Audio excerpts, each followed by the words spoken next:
మీ భర్త అడవిలో ఉన్నప్పుడు శేషన్న వాళ్ళందరితో కలిసి పనిచేశారు, ఉమ్, పెద్ద పెద్ద లీడర్లతో. అవును. వాళ్ళు ఎవరైనా ఎప్పుడు చూసారు మీకు? చూసారు. ఎక్కడ? ఎక్కడ అంటే నేను అసలు ఫస్ట్ కిరణాన్ని కలవడం లోయపల్లి. మ్మ్. లోయపల్లిలో అన్న పిలిపించుకున్నాను నన్ను. అక్కడ మన బూడిద అనురాధ కలిసింది. లేదు, అనురాధక్క, కలవలే రాధక్క. కలవలే. అయితే అన్న అక్కడికి పిలిపించుకున్నాను. అక్కడ చూసారా శేషన్న కానీ లేదంటే సాంబశివుడు కానీ కలిసారా? అన్ని అందరు తెలుసు, వాళ్ళు తెలుసు. అన్న సాంబశివుడు అని అంటే సాంబశివుడు కూడా చాలా మంచి వ్యక్తిగా అన్న కలిసి మంచిగా ఉండేది. మేము సాంబశివుడు గురించి అని అంటే మేము బయటకు వచ్చేసినాక అన్న అక్కడే ఉన్నాక, అన్న లొంగిపోయినాక తెలంగాణ పార్టీలోకి వచ్చేసిండు. మేము కూడా తెలంగాణ పార్టీలోకి వచ్చేసినాం. అది మేము తెలంగాణ పార్టీలోకి రావడానికి కారణం కూడా ఏంది అని అంటే ఒక 60 ఏళ్ళ పోరాటం ఇది. తెలంగాణ పార్టీ అన్న ఆలోచనతో మనకు మండల నాయకులే కానీ జిల్లా నాయకులే కానీ వచ్చి మీరు రావాలి, ఈ పార్టీలోకి రావాలి అన్న ఆలోచనతో వాళ్ళు అన్నప్పుడు ఇది కూడా ఒక న్యాయమైన పోరాటమే. 60 ఏళ్ళ నుంచి వెళ్ళి తెలంగాణ ఉద్యమాలు జరుగుతున్నాయి, ఎంతోమంది అమరులు అయ్యారు కదా.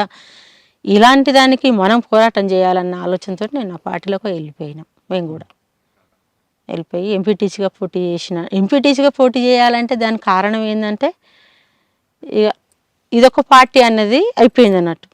దాంట్లో ఎంపీటీసీగా పోటీ చేసిన. నేను గెలిచారా?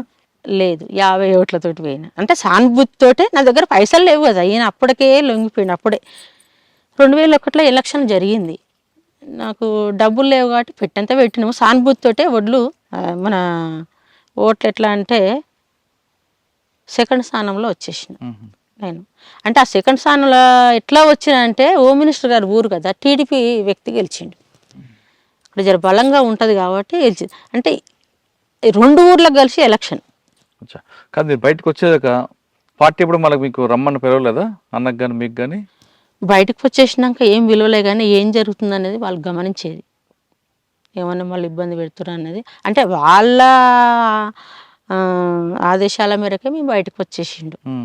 ఎందుకంటే పిల్లలకు అనారోగ్యం కారణమై ఇంట్లో ఇబ్బందులు జరుగుతున్నాయి.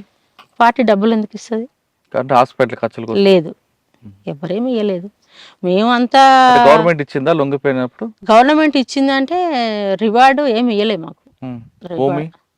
భూమి కూడా ఏమి ఇవ్వలేదు, ఏమి ఇవ్వలేదు. అంటే ఒక టెంట్ హౌస్ అనేది ఇచ్చిర్రు, ఇస్తే అది కొద్ది రోజులు నడిపించినాం. ఇక నడవలేదు ఊర్లో కదా, ఇక తీసేసేసిన. బయటకు వచ్చిన తర్వాత ప్రజలందరూ ఏమన్నారు? ప్రజలు అంటే ప్రజలకు ఈయనకు అసలు చాలా మంచి సంబంధాలు. ఎందుకంటే అన్నం పెట్టుకుని సాదుకున్న వ్యక్తులు వాళ్ళు. ప్రజలు చాలా ప్రేమగా ఇప్పటికి కూడా అన్నని చాలా ప్రేమగా చూస్తారు, ప్రేమగా మాట్లాడతారు, వచ్చి కలుస్తారు. ఈయన లొంగిపోయినాక ఒక 2 నెలలు 3 నెలలు వాళ్ళు చూసి పోవడానికే సరిపోయింది. ఎట్లుంటాడు ఏం కథ అని తెలియని వాళ్ళు, తెలిసిన వాళ్ళు అన్నను కలిసి వద్దామని కొంతమంది అట్లా ఒక 2-3 నెలలు వచ్చిపోయారు. బయటకు వచ్చిన తర్వాత మరి మీ కుటుంబ ఆర్థిక పరిస్థితి ఎలాగుంటాం? ఆర్థిక పరిస్థితి అంటే అప్పుడు ఆయన అన్నున్నప్పుడు వ్యవసాయం చేయనీయలే మమ్మల్ని. మా పొలం ఉన్నది కదా, అత్తమామ సంపాదించిందంతా పొలం కూడా ఏం చేయనీయలేదు. చేయనీయకపోయినా పర్వాలేదు, నేను పని చేసి నేను పిల్లల్ని పోషించుకుంటాను ధైర్యంతో ఏ పని అయినా చేసేది. అంటే అంత వ్యవసాయం పని, కలువు కోయడం కానీ ఇప్పుడు ఆడ ఏంది అని అంటే వరి పంట మనకు లేదు కదా, వరి కొయ్యబోయి ఆ ఒడ్లు తెచ్చి పట్టించి పిల్లలకు నేను పోషించుకునేది. కానీ మాజీలు అందరూ కూడా కొంతమంది దందాలు చేస్తుంటారు. అదే విధంగా వరికొప్పుల మల్లన్న వెళ్ళారా? లేదు, వ్యవసాయం చేసుకుంటూ వ్యవసాయం చేసుకుంటూనే ఉన్నాం. మాకు అలాంటి దందాలు అప్పుడు అండ్లున్నా ఎండ్లున్నా ఏ రకంగా అయినా మేము ఒకరికి న్యాయంగానే ఉండేది. కానీ ఎలాంటిది అట్లాంటివి బయటకు వచ్చిన వాళ్ళని నయ్యం వెంటాడేవాడు, మీకు ఎదురుపడ్డాడు ఎప్పుడైనా? ఎదురుపడ్డాడంటే ఈయన లొంగిపోయినాక ఒక సంవత్సరానికి పిలిపించిండు. ఈయనని ఫోన్ చేసి ల్యాండ్ ఫోన్ ఉండే మాకు ఇంట్లో, పిలిపించి నువ్వు రావాలి అంటే పోయిండు. ఏంది నువ్వు నాకు పని చేయాలి, నాకు సహకరించాలి అది ఇది అని అంటే, లేదు నేను లొంగిపోయి నేను ఇంటికాడ బతుకుతున్నా, నేను ఎవరికి సహకరించేది లేదు, నా బతుకు నేను బతుకుతున్నా, నేను రాను, ఎక్కడికి రాను, ఎవరికైంది నేను పని చేయను నాకు ఇంత నా పని మీద నేను ఉంటా, అంతేగాని నేను ఎవరికైనా సహకరించాను, నేను నాకు ఎవరితో సంబంధం లేదన్న ఆలోచనతోటి వెళ్ళొచ్చిండు. ఇక అప్పటి నుండి మమ్మల్ని ఏం పిలవలే. మరి ప్రస్తుతం ఎలాగ నడుస్తుంది మీ కుటుంబం? ఇప్పుడు అని అంటే ఇక పిల్లలు పెద్దగా అయిపోయారు, వాళ్ళ పెళ్ళిళ్ళు చేసేసినాం, మనవలు మనవరాళ్ళు కూడా వచ్చేసారు ఇప్పటి వరకు.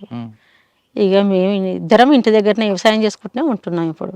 అచ్చా, ఫైనల్గా చెప్పమ్మా, భర్త అడుగుజాడలు నడిచావు, అది మంచో చెడో తర్వాత విషయాన్ని ఆయన నమ్ముకున్నావు కాబట్టి ఆయన వెంట నడిచావు, ఆయన లక్ష్యంలో కూడా ఒక భాగస్వామి అయ్యారు, మీరు కూడా అయ్యి ఒక ఉద్యమంలో మీరు కూడా ఒక పాత్ర పోషించారు. అంటే భర్త భార్య మధ్యన అనుబంధం అలా ఉందని మీరు ప్రూవ్ చేశారు. కానీ ఇప్పుడున్న పరిస్థితుల్లో కొంతమంది భర్త మాటలు వినకుండా, భర్త అడుగుజాడలు పక్కన పెట్టండి, ఆయన మాట వినకుండా ఇద్దరి మధ్యన చిన్న చిన్న విషయాలకి విభేదాలు తీసుకొస్తూ ఇద్దరు విడిపోతున్న పరిస్థితులు కనిపిస్తున్నాయి, విడాకులు తీసుకుని. అటువంటి తీసుకున్న వాళ్ళకి మీరు ఇచ్చే సమాధానం ఏంటి? నా సమాధానం ఏంటంటే, ఇప్పుడున్న యువత, ఇప్పుడున్న లెక్కలు ఎట్లున్నాయంటే ఉమ్మడి కుటుంబాలు లేవు. ఒకప్పుడు ఉమ్మడి కుటుంబాలు ఉండే, ఉమ్మడి కుటుంబాలు తప్పులు ఏం జరిగినా పెద్దవాళ్ళు సర్దిద్దేవాళ్ళు. ఇప్పుడు అది లేదు. అత్త మామ వద్దు అన్న లెక్కలకు ఇప్పుడు ఉన్న సమాజం జరుగుతుంది. ఆ లెక్కలనే, భార్య చెప్పిన లెక్కలనే భర్త లెక్కలు నడుస్తున్నాయి. అలాంటప్పుడు వాళ్ళకు మంచి చెడు అనేది వాళ్ళకి అనుభవం లేకుండా అలాంటివి జరుగుతున్నాయి. ఉమ్మడి కుటుంబాన్ని ఎన్నుకోవాలి, ఎందుకంటే అదే బెటర్. మంచి చెడు వాళ్ళు చూసుకుంటారు, అదొకటి. కానీ పెంచిన తల్లిదండ్రులను కూడా వాళ్ళు మర్చిపోవద్దు.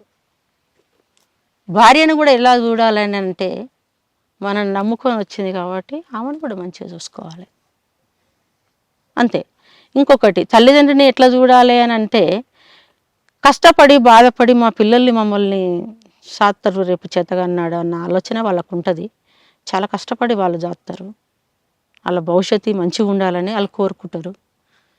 కానీ వీళ్ళు ఇప్పటి లెక్కలు ఎట్లున్నాయని అంటే, రేపు అంటే ఊరికొక్కటి వృద్ధాశ్రమం జరుగుతుంది, ఊరికొక్కటి అనాథ ఆశ్రమాలలో వదిలిపెట్టేసి వస్తారు. అది ఎంతవరకు కూడా కరెక్ట్ కాదు.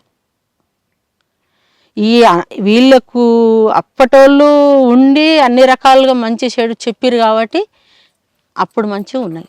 ఇప్పుడు ఆ లెక్కలు లేవు కాబట్టి ఇలా జరుగుతున్నాయి.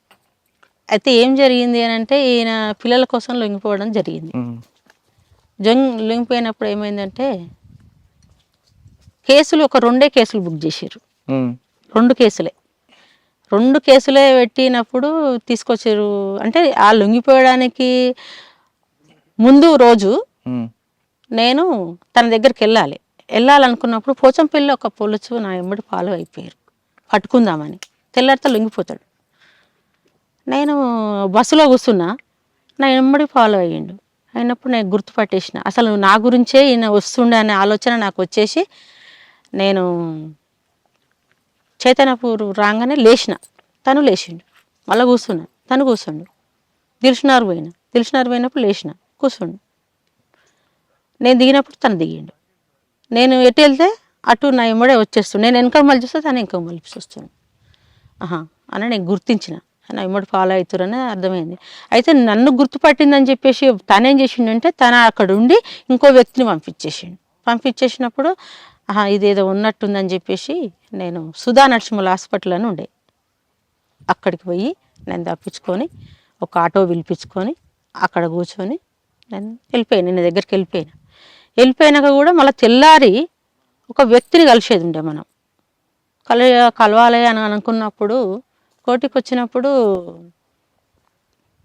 ఆడ పోలీసు అయినా నన్ను గుర్తుపట్టింది, తనని గుర్తుపట్టలేదు. నేను పక్కకు వెళ్ళిపోయి ఏమనంటే, నన్ను ఫాలో అవుతురు పోలీసు వాళ్ళు, నువ్వు నాతోటి మాట్లాడకని చెప్పేసి నేను కొంచెం సైగా లెక్క మాట్లాడినప్పుడు తను నా దగ్గరికి రావడం లేదు, మాట్లాడడం లేదు. ఇద్దరం కలిసి బస్సు ఎక్కినప్పుడు ఆయన బస్సు చుట్టూ తిరిగి మమ్మల్ని పట్టుకుందామని ఈడంగా ఎక్కినప్పుడు మేము ఈడంగా దిగి పక్క బస్సు ఎక్కి అది వెళ్ళిపోతూనే ఉంది. తప్పించుకొని మళ్ళా తెల్లారి ఒక బుర్క ఆటో తీసుకొచ్చి డిఐజీ జేవి రాముడని అక్కడ డిఐజీ జేవి రాముడని అక్కడ పంపించేసి అక్కడ నేను వెళ్ళొచ్చిన ఇంటికి. నేను తెలియనట్టే వెళ్ళొచ్చేసినాక పొద్దున్నే పోలీసు వాళ్ళు వచ్చారు.